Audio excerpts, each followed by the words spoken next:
বীৰভূমৰ পৰা এমব্ৰইডাৰীৰ শিল্পৰ পৰা সফলতাৰ পথলৈ শ্ৰীমতী তৃপ্তি মুখাৰ্জী, পদ্মশ্ৰী 2026।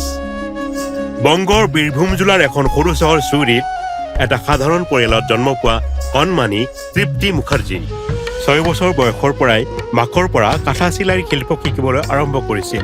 শেখাৰ পৰা 10 বছৰ বয়সত মই আন ছোৱালীকো সুধিছিলোঁ যে তেওঁলোকেও শিকিব বিচাৰে নেকি, আৰু এইদৰেই মই তেওঁলোকক শিকাবলৈ আৰম্ভ কৰিলোঁ। নিজৰ দক্ষতা আনৰ সৈতে ভাগ বতৰা কৰাৰ বাবে তেওঁৰ নিষ্ঠাৰ সুদূৰ প্ৰসাৰী পৰিণাম ঘটিছিল। বিবাহে নতুন দিগন্তৰ দুৱাৰ মুকলি কৰি দিলে। তেওঁৰ স্বামীয়ে তেওঁৰ সুন্দৰকৈ এমব্ৰইডাৰী কৰা শাৰী আৰু দুপাট্টাৰ নমুনা মুম্বাইৰ এখন দোকানলৈ পঠিয়াই দিলে। আৰু ইয়াৰ পিছত যি হ'ল সেয়া ইতিহাসত পৰিণত হ'ল। চহৰৰ 20-25 গৰাকী মহিলাৰ সৈতে তৃপ্তিয়ে প্ৰথমখন কৰ্মশালা স্থাপন কৰে। তেওঁ কাপোৰৰ বান্ডিল ক্ৰয় কৰি প্ৰশিক্ষণ দিছিল। অতি সোনকালেই তেওঁলোকে 1000ৰ পৰা 1500 শাৰী আৰু দুপাট্টা উৎপাদন কৰিলে আৰু ইয়াৰে প্ৰতিখন বিক্ৰী হ'ল। কাম বাঢ়ি অহাৰ লগে লগে তেওঁৰ কঠোৰ পৰিশ্ৰমো বাঢ়ি আহিল।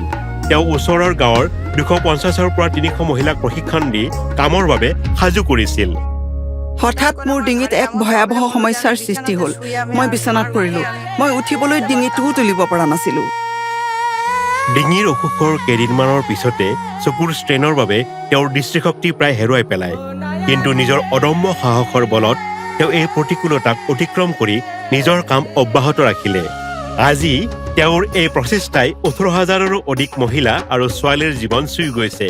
তেওঁলোকক সুস্থিৰ জীৱিকাৰ ব্যৱস্থা কৰিছে আৰু তাতোকৈ গুৰুত্বপূৰ্ণ কথাটো হ'ল তেওঁলোকক আত্মনিৰ্ভৰশীল কৰি তুলিছে। তেওঁ আদিবাসী গাঁৱতো গৈ তাত থকা মহিলাসকলক প্ৰশিক্ষণ দিছিল। নিজৰ পৰিয়ালৰ বাহিৰেও মই প্ৰশিক্ষণ দিয়া মানুহবোৰৰ লগত কেতিয়াও বৈষম্য কৰা নাই। যদি মই তেওঁলোকক কোনো ধৰণে সহায় কৰিছোঁ বা তেওঁলোকৰ জৰিয়তে সমাজলৈ অৰিহণা যোগাইছোঁ, তেন্তে সেয়া মোৰ বাবে গৌৰৱৰ বিষয় আৰু মই তেওঁলোক সকলোকে সম্পূৰ্ণ হৃদয়েৰে ভাল পাওঁ।